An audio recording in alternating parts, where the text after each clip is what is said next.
66 የፋኖ ታጣቂዎች ተገደሉ። በመቀሌ የተቃውሞ ሰልፍ ሊካሄድ ነው።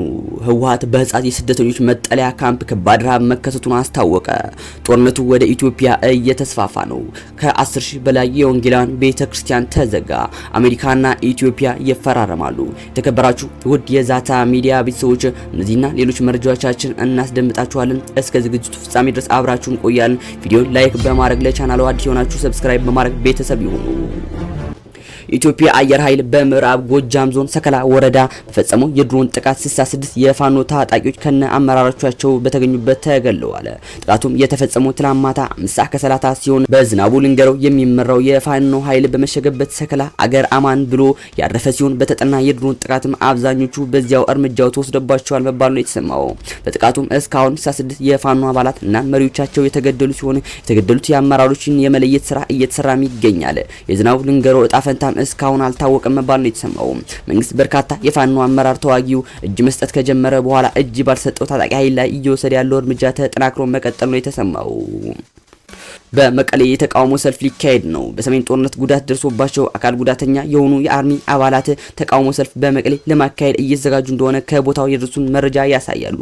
በተቃውሞ ሰልፍም ላይ ደሞዛችን በአግባቡ ይከፈለን፣ በሕክምና ጦት እየተነሳ ከፍተኛ ሞት እያጋጠመ ስለሆነ ጥራት ያለው ሕክምና ይሰጠን፣ የፕሪቶሪያው የሰላም ስምምነት ይተግበር፣ እንዲሁም ለዳግም ጦርነት የሚደረገው ዝግጅት በአስቸኳይ ይቁም የሚል ሀሳቦች እንደሚነሱም ለማወቅ ተችሏል። የታቀደው ሰልፍም በግጭቱ ያልተፈቱ ችግሮችን በተለይም በጦርነት ከፍተኛ ዋጋ የከፈሉት ሰዎች ደህንነትን የሚያረጋግጥና የፕሪቶሪያው የሰላም ስምምነት ሙሉ በሙሉ ተግባራዊ እንዲሆን ጫና ያሳድራል ተብሎም ይጠበቃል። ህወሓት በህፃን ስደተኞች መጠለያ ካምፕ ከባድ ረሃብ መከሰቱን አስታውቋል። በተለያዩ መንገዶች የዘር ማጥፋትም ዘመቻን ቀጥሏል። ህወሓት የትግራይን ሉዓላዊነት በመወረር በታጠቁ ኃይሎች አማካኝነት በትግራይ ህዝብ ጥቃት በመፈጸም ህዝቡን ለማጥፋት የሚደረጉ ሴራዎች አንታገስም ሲል ትናንት ትዕግስትም ልክ አለው በሚል ርዕስ ባወጣው መግለጫ በአጽንኦት አቋሙን ገልጿል። ህወሓት ፌዴራል መንግስቱና በትግራይ ህዝብ ላይ በተለያዩ መንገዶች የዘር ማጥፋት ዘመቻ ቀጥሏል በማለትም ከሷል።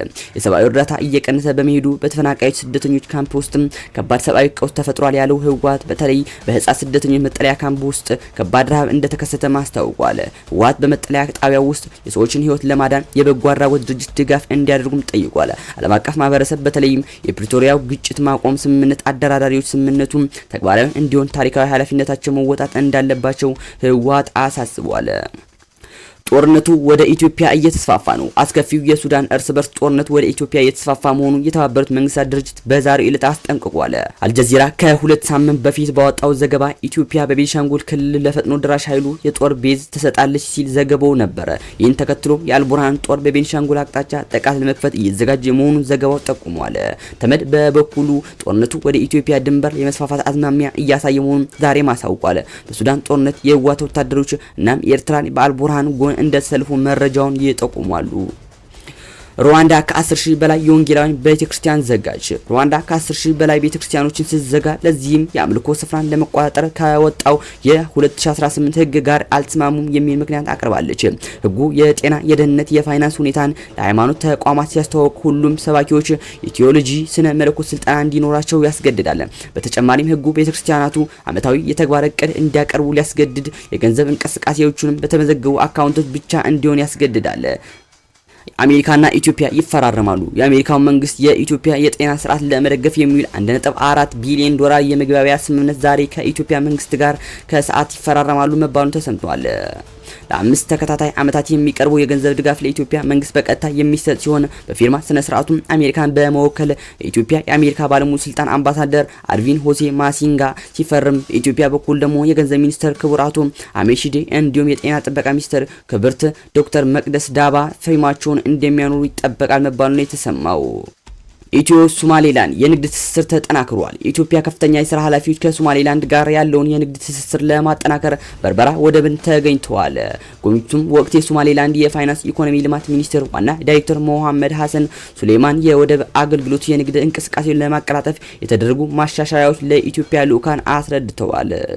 ትራምፕ የኢትዮጵያ አምባሳደር በአስቸኳይ ወደ ዋሽንግተን እንዲመጡ ጠሩ። የትራምፕ ጥሪ ያልተለመደ በመሆኑ ትኩረትን ስቧል። የአሜሪካው ፕሬዝዳንት ዶናልድ ትራምፕ ኢትዮጵያ፣ ሶማሊያ እናም ጅቡቲ ጨምሮ በ15 የአፍሪካ ሀገራት የሚገኙ አምባሳደሮቻቸው ወደ ሀገራቸው ጠርተዋል። እርምጃው ያልተለመደ ነው የተባለ ሲሆን ዩናይትድ ስቴትስ በውጭ ሀገራት ያላት ዲፕሎማሲያዊ ውክልና መልሳ ለማዋቀር የምታደርገው ሰፊ ጥረት አካል ነው ተብሏል። በዲፕሎማሲያዊ ማህበረሰብ ምንጮች እየተዘዋወረ ባለው መረጃ መሰረት አሜሪካ አምባሳደሮቿን ወደ ሀገሯ እየጠራችባቸው የአፍሪካ ሀገራት ዝርዝር የተለያዩ የሀገሪቱን ቀጠናዎችን ያካተተ ነው። ዝርዝሩም በሰሜን አፍሪካ የሚገኙት ግብጽና አልጄሪያ ጨምሮ በአፍሪካ ቀንድ፣ በምስራቅ፣ በምዕራብ፣ በመካከለኛ፣ በደቡብ አፍሪካ የሚገኙ ሀገራትን ያጠቃልላል። አምባሳደሮቹ እንዲመለሱ ስለተደረገበት ምክንያት እስካሁን የተሰጠ ይፋዊ ማብራሪያ የለም የተባለ ሲሆን ክፍት የሆኑትን የስራ መደቦች ለመተካት ግልጽ የሆነ የጊዜ ሰሌዳ አለመቀመጡም ተመላክቷል። 11 ሰዎች በጅብ ጥቃት መገደላቸው ፖሊስ አስታወቀ። በማዕከላዊ የኢትዮጵያ ክልል ባሉት 4 ወራት ውስጥ 11 ሰዎች በጅብ ጥቃት ህይወታቸው ማጣታቸው የክልሉ ፖሊስ ገለጸ።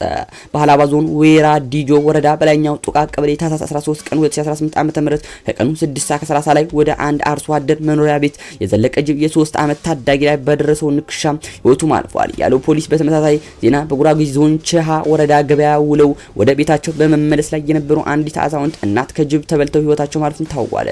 በስልጤ በሀላባና በጉራጌ ዞኖች በደረሱ የጅብ ጥቃቶች ህይወታቸው ካጡ 11 ሰዎች መካከል 9 ህጻናት ሲሆኑ አንዱ አዛውንት እናም አንዱ ደግሞ ወጣት ናቸው። ፖሊስ ህብረተሰቡ ጅብ በሰው ልጅ ላይ የሚያደርሰውን ጥቃት ለመከላከል በተለይም ራሳቸውን መከላከል የማይችሉ ህጻናት፣ አቅመ ደካማ አረጋውያን ተገቢውን ጥንቃቄ ጥበቃ እንዲደረግለት የማዕከላዊ ኢትዮጵያ ክልል ኮሚኒኬሽን አሳስቧል።